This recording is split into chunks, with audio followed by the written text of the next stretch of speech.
Hope you had a good holiday. A lot to talk about this year, and as we look ahead to 2025 and some of the accomplishments of the city, one of them, one of the more recent accomplishments passed in November with Link Us and that rapid transit. Let's talk a little bit about that. I think that is such a vital program and vital move for the city, obviously, because we have so many people moving to our area. When can we start seeing some movement on that as far as construction, and then when will taxpayers start to reap the benefits of that project? Well, you're already seeing it, amongst the 3 BRT lines.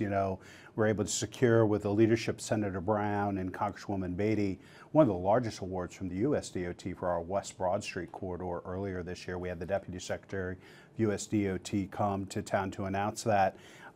Thrilled. This was one of my top priorities. You remember I talked about in the State of the City last spring.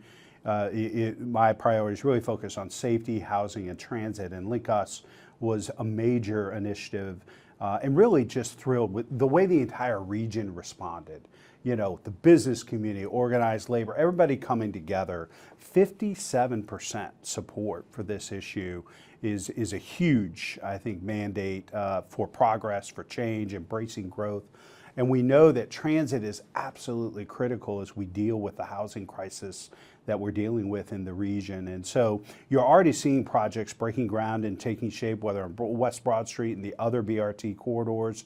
The other thing I'm really proud of with Link Us is under the leadership of William at Morpsey, every political subdivision in the Coda service area will see a transit supportive infrastructure project. So that could be parks, bike lanes, trails in their areas. So whether you live in Gahanna or Grove City or Dublin or Westerville or Columbus, we're all going to benefit from this Link Us initiative. And obviously this is going to take a couple of decades for us to fully build out. So the great part about these Link Us corridors is they match up perfectly with our zone in effort. So as you know, we updated our zoning code for the first time in 70 years in our city last year. And we think there's a great opportunity along these corridors for density and height. We know we need about 200,000 more units, housing units in the region at every price point over the next 10 years. By making these zoning code changes that we did last year, we can go from bringing 6,000 units online to 88,000 units online.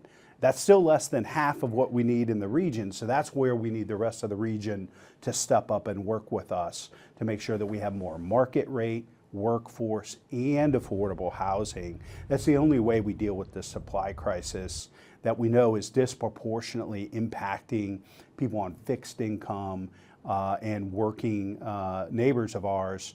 And they're already seeing it in their rents, in their home prices and valuations. The best way to fight this supply crisis, the best way for us to fight homelessness is getting more housing units in the pipeline. And that's why this regional housing coalition that we announced, Mayor Begany hosted us over in Reynoldsburg, we announced earlier this year, that will take off. And this regional housing coalition will be to housing what Columbus 2020 and One Columbus has been to economic development. They're going to wake up every day for the next 10 years working across the region, Republicans, Democrats, urban, suburban, and ex-urban, all working together to figure out how do we grow the right way? How do we make sure that everybody in this community, regardless of what they do for a living, has a safe and affordable place that they can call home? And we think that's exciting. We'll go back to housing in a moment because I have a couple questions in addition to what you mentioned about the Regional Housing Coalition. I do want to talk briefly about ransomware and the update on the attack on the city. Can you give us the latest on the ransomware attack? Do we know exactly where it started at this point? We don't, and that investigation continues. We do know that the restoration and recovery efforts have come a long, long way. Over 93% of all of our systems have been restored. As you know, our top priority early on was for calls for service to police and fire. Our leads system, those types of things were restored very early on in the process. We've continued to restore systems during that time. These investigations sometimes can take months, if not up to a year to complete. We're on track there. We have experts that are helping with us. We're working with the FBI, Homeland Security. I mean, we are not an anomaly. We are not alone in this fight. I read this morning the Treasury is battling a cyber attack from Chinese hackers today. So Secretary Yellen and her team are battling this. I mean, this is a huge, huge issue. And an issue that while I'm serving as president of the U.S. Conference of Mayors, is going to continue to shine a light on. 150 cities in the last 2 years have been attacked as part of either ransomware or other cyber attacks. And it's something that we're going to have to continue to focus on. And I'm going to really advocate for the new administration to make cybersecurity a national priority to help, cities, states, our health systems, our other institutions of government better protect themselves and to fight back against these criminals that are attacking our systems and trying to compromise our way of life. So our hope is that in Q1 or Q2 of 2025, we'll have a complete report looking at what happened, what we can improve upon, and what are the best ways for us to be resilient in fighting this in the future. We know this may be the first time we've ever seen a cyber attack of this scale at the city. Unfortunately, based on what we're seeing around the country and the world, it probably won't be the last time.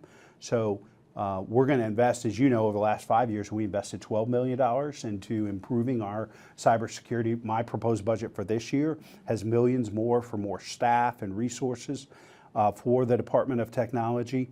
And I can tell you this, my capital budgets moving forward, and we'll introduce one in the spring of 2025, are also going to include some significant investments in cybersecurity moving forward, hopefully informed by this investigation and report that should be wrapping up by then.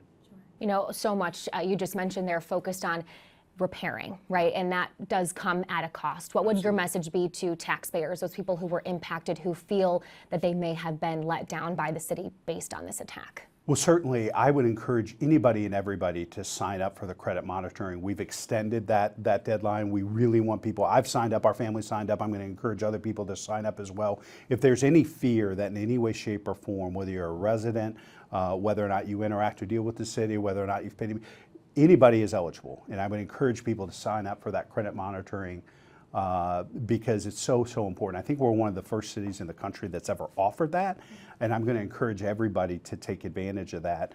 I think the other thing that's important is we're committed to continuous improvement and being as transparent as we can, sharing as much information as we can, even when it may be difficult information for people to hear and to handle. We think it's important for us to share as much as we can that doesn't undermine the investigation or other legal actions that are taking place. So I'm trying to be as transparent and accountable as possible and making sure that we're sharing as much timely information as possible. So I'd ask for their patience and know not only did we invest money over the last 5 years, we're investing money through my proposed budget this year in the operating budget, and we'll be proposing additional investments in the capital budget to do our very best to try to fight this.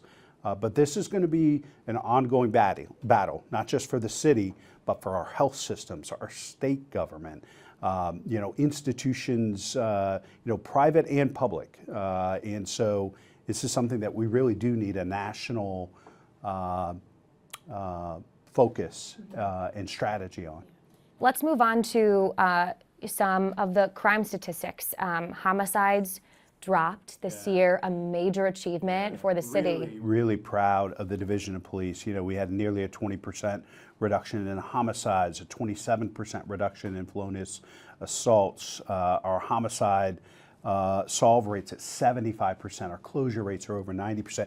What that says to me, and what I know to be true, is the Division of Police and the community are working closer than they ever have before.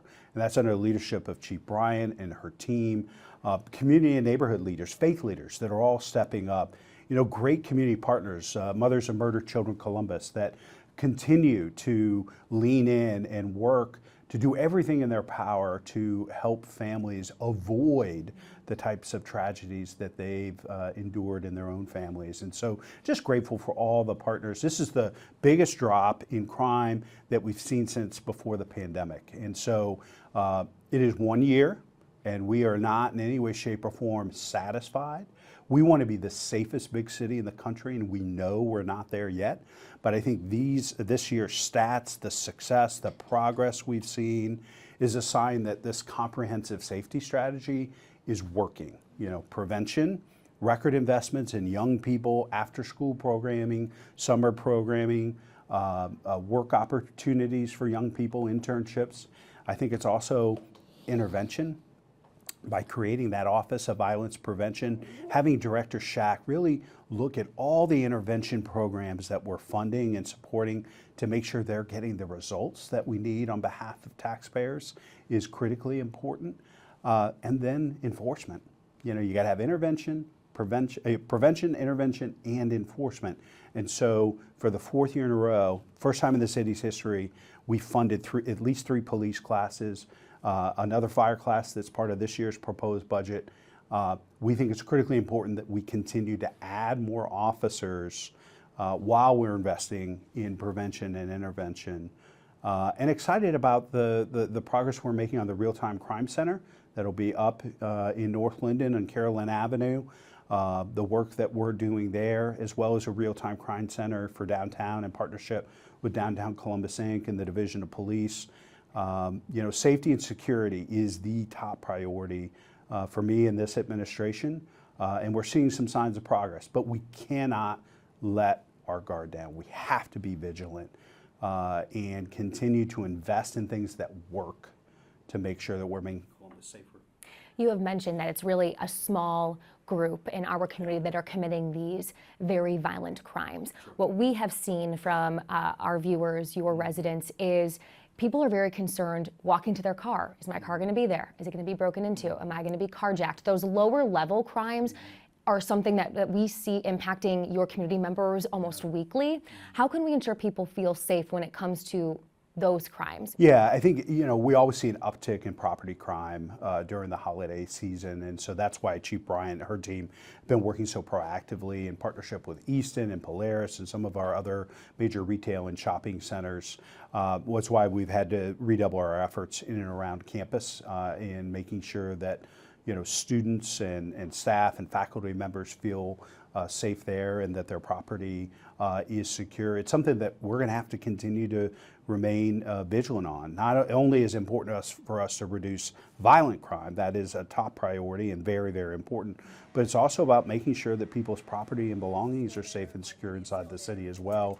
And so we're going to continue to invest not just in more police officers and more enforcement, but I think what you're going to see with the Real-Time Crime Center and the Real-Time Crime Center downtown is using, in an unprecedented way, cameras, you know, and other types of real-time intelligence and information about what's going on in our neighborhoods to help our officers go on offense, to hopefully prevent crimes from, you know, before they take place, and certainly intervene and solve them once they have taken place. And I think it's a way for us to leverage innovation and technology in ways that we never have before, that I think is going to make sure that violent crime continues to come down, but also property crime as well. You mentioned in your prior answer about the youth programming and the major investments that the city has made. We still see that trend of teen crime. Will there be plans to increase the amount of money this coming summer, or is there a new way we can tackle this trend that we're seeing in the city? Well, this is a place we've made some historic investments as a city. We're going to continue to invest as much as we can, but this is another place I'm going to be calling out and asking for neighborhood and community leaders to step up, and faith leaders and other partners to help us reach more young people. What we've started in the last couple of years is funding some organizations maybe that haven't received funding in the past, who have really targeted on kind of harder to reach adolescents and pre-adolescents. You know, there are a lot of young people that are in grade school that are very comfortable and attracted to traditional camps and programming and those types of things. We really need to reach, you know, these 12 to 17-year-olds. And so that means that we're going to be working with organizations that can really find ways to reach these kids, even if they're on the wrong track, to get them back on the right track in ways that are more innovative and creative than our traditional rec center offerings and summer camps and holiday break offerings. And so we're going to continue to do that because these organizations, I think, are showing great return on investment for taxpayers. And something that we're going to continue to focus on. You mentioned those partners. How important is the city's partnership with our county judges? Do you think that our judges are too light on teen crime? And how can the city use its power, your power, to make sure they're holding these kids accountable when they do commit crimes? Yeah, based on what I've heard from the chief and folks at the Division of Police, it is improving. It is getting much better. Folks were very, very frustrated in 2020 for a variety of different reasons, and even into 2021. But I've convened numerous meetings with police, with the judges, with other folks, to make sure. What I've told folks is I really need folks to focus on gun crimes. If there are young people using guns to commit crimes, even if they're incidences of shoplifting or stealing cars or those types of things, those gun crimes are only going to escalate. If young people are using guns in crimes, a robbery today becomes a violent crime, in one where a felonious assault or a homicide will take place tomorrow. And so it's really important for me to focus on gun crimes and making sure that we're holding young people accountable, that we're getting them the resources and support they need. But I also need the rest of the community to make sure they're doing their part. Parents need to step up. And it's something you and I have talked about before. Parents need to know where their kids are, who they're hanging out with, monitor their social media, search their backpacks and rooms, making sure they are on top of and doing their job as parents. This is really a community-wide effort. The police cannot raise our children, and they can't keep them safe unless the parents and the community are doing their part too. One more crime-related question. You briefly touched on recruitment of more officers. I think your budget allocated for 180 more. We know the FOP has said we need more than that. Sure. What's your dedication or commitment to continuing to add more officers every year? And what's your priority when it comes to diversity of those officers? Yeah, great questions. I think, don't tell me what you believe, show me what you believe, right, is the old saying. Well, if you take a look at the last couple of years, we've invested more in police classes than ever before in our city's history. So this is something that we are committed to and that we've shown over and over and over again. We want to have more officers on the street than we've ever had in our city's history. We think the way to do that is to make sure that we're recruiting the best and the brightest, continuing to fund the cadet program. So the cadet program for police and fire gets young people from Columbus neighborhoods in the pipeline and helps prepare them for opportunities to serve in police and fire, which has helped us to add more women and people of color to both divisions than we've ever had before, which we think is critically important. We want, the Division of Police and Fire to represent the beautiful diversity of this community, and we know we're not there yet. But by continuing to invest in the cadet program and other efforts, we can get there over time. Enforcement is critically important, and as this city, as this region continues to grow, we need more officers, but we also need to invest in prevention and intervention as well, and that's why we're kind of investing in that comprehensive approach. But investing in police classes is going to remain one of my top priorities as long as I'm the mayor. I do want to talk about the number of evictions that we have seen across Columbus and even the county as well. Meanwhile, rents are also increasing. How do we help these unhoused people right now? Because we know those Build more homes. Build more homes. The reason that you're seeing rents increase the way they are and home prices increase the way they are, the reason that landlords are being so aggressive about evicting folks is because they know that in the vast majority of circumstances, they can increase the rent by evicting. They can increase the rent by 10, 15, 20, 25% by going through that process. I'm not saying there's any kind of malicious intent. I'm just stating the facts of the marketplace. The supply crisis is directly contributing to the number of folks that are homeless, that are unstable, housing unstable and insecure right now. The best way for us to fight back against homelessness and evictions, rising rents, and rising home prices is by embracing this regional housing coalition. We're going to continue to fund, the front lines of this battle with the Community Shelter Board. We put more money as a city in the Community Shelter Board than we ever have in the history. Part of it through federal funds, CARES Act, rescue plan dollars, and as you know, all those things are kind of going away, and that those were one-time monies.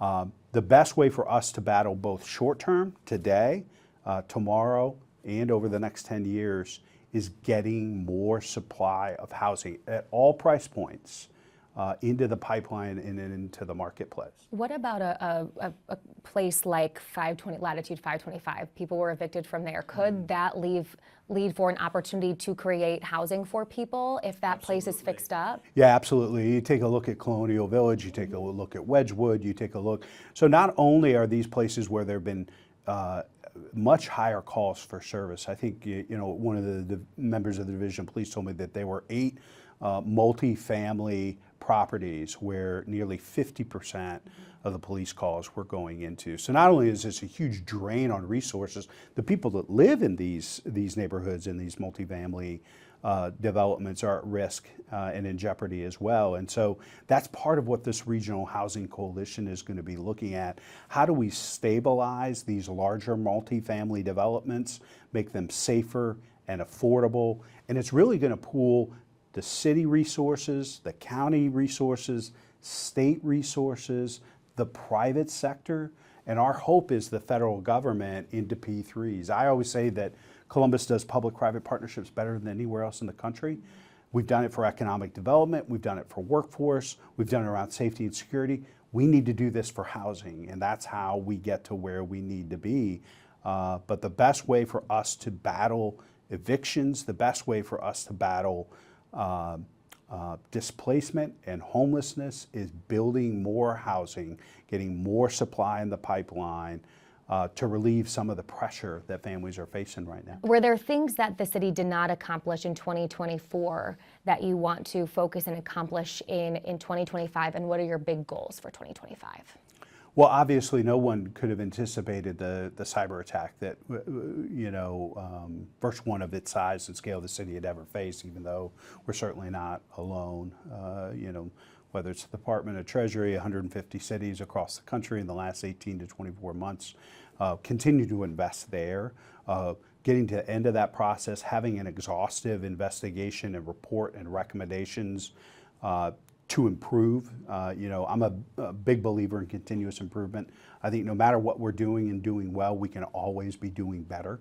And so that's going to be a big focus for me in 2025. You'll see that reflected already in my proposed operating budget for 2025. You're going to see it reflected with some of our capital budget priorities for 2025 as well.